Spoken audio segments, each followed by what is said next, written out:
There were a variety of emotions following the shooting on November 30th of 2021 at Oxford High School. Terror, anger, and devastation. There's an epidemic of mass shootings in our country. School shootings in particular have devastated our communities.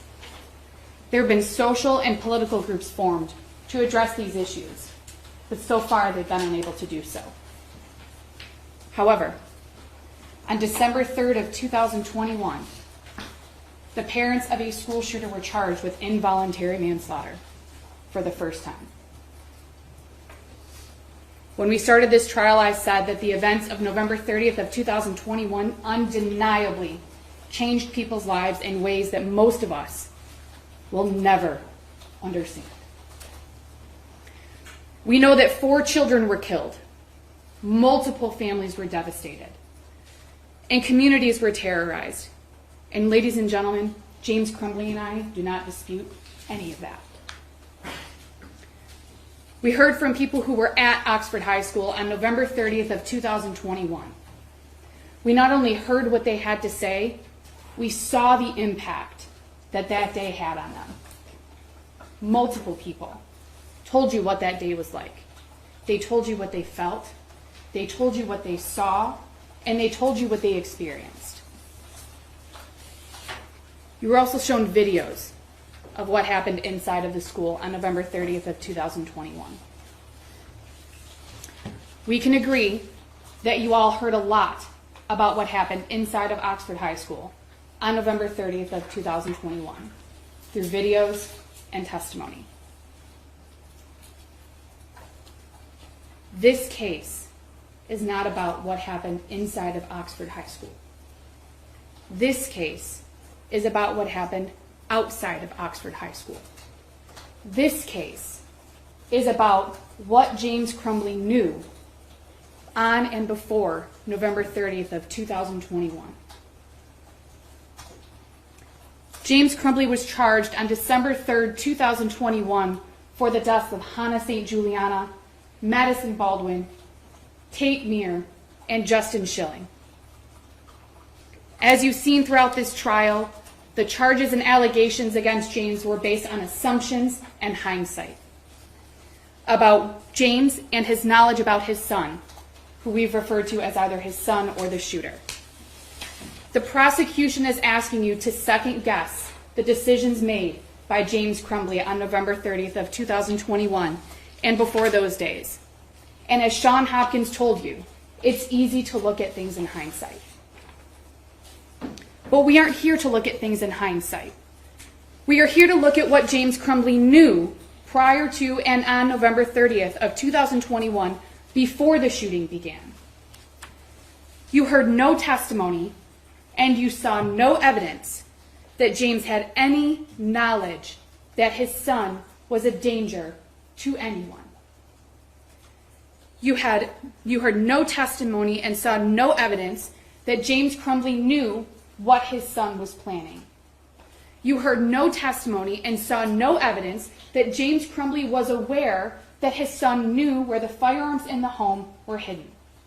You heard no testimony and saw no evidence that James Crumbley was aware that his son had obtained access to those firearms and had handled them unsupervised.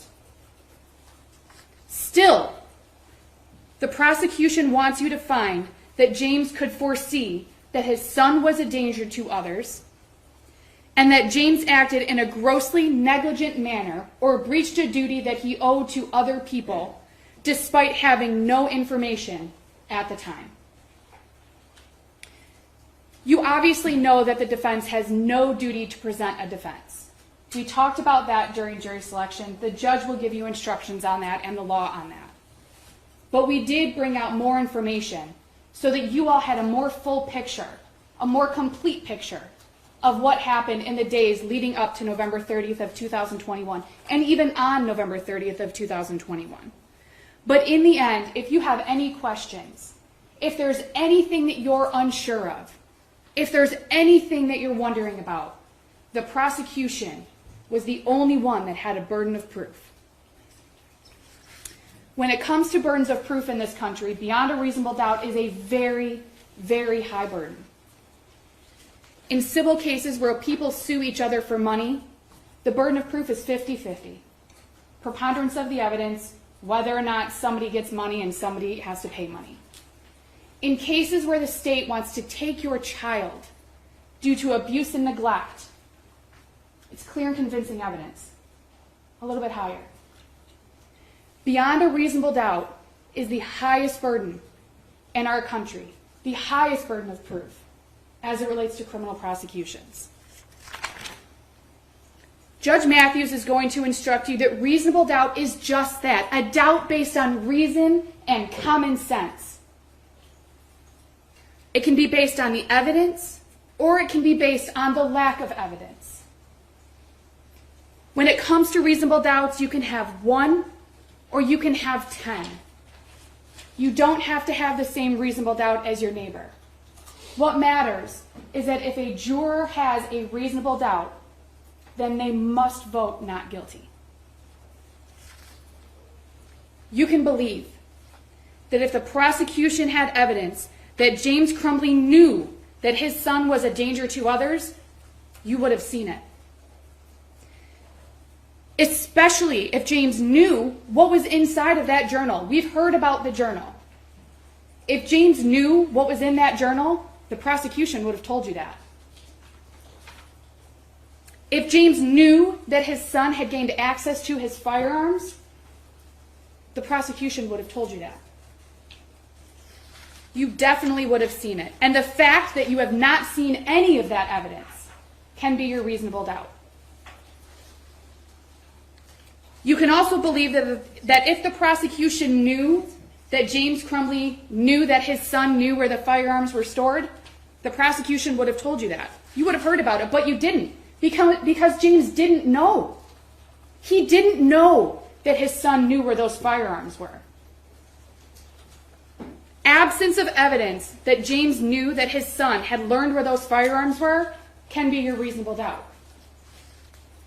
Also, if James had violated any laws as it relates to storage, specifically gun storage, you would have heard about that, but you didn't. In fact, you heard from ATF agent Brandon, who told you there are multiple ways to store a firearm.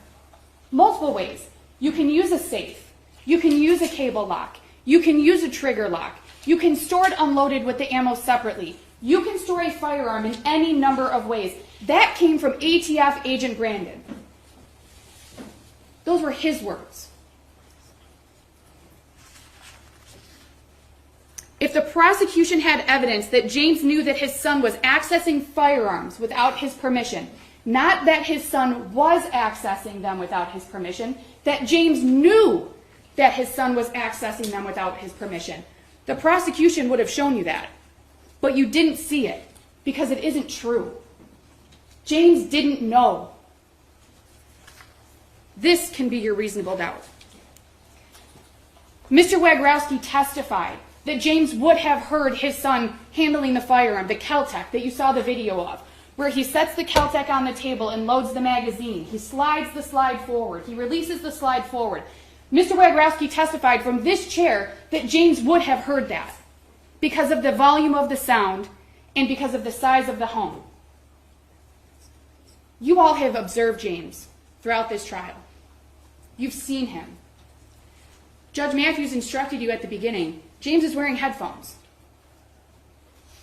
James is hard of hearing. He needs a hearing-assisted device to hear, even in this courtroom. And if you watched, there were points where he had to push the headphones into his ears so he could hear better because he still couldn't hear well enough. Your Honor, I hate objecting in a closing, but that is not evidence, and her client didn't testify, and so it's just not evidence what he was doing, and it's just not, and his headphones are not evidence. There's evidence that he needs a hearing device, as I explained to you in the beginning of the trial why he was wearing those headphones.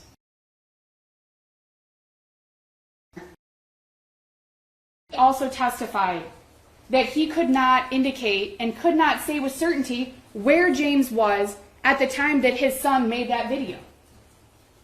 He knew that James was likely at the home. He didn't know if he was outside in the very large backyard that Detective Stoyak told you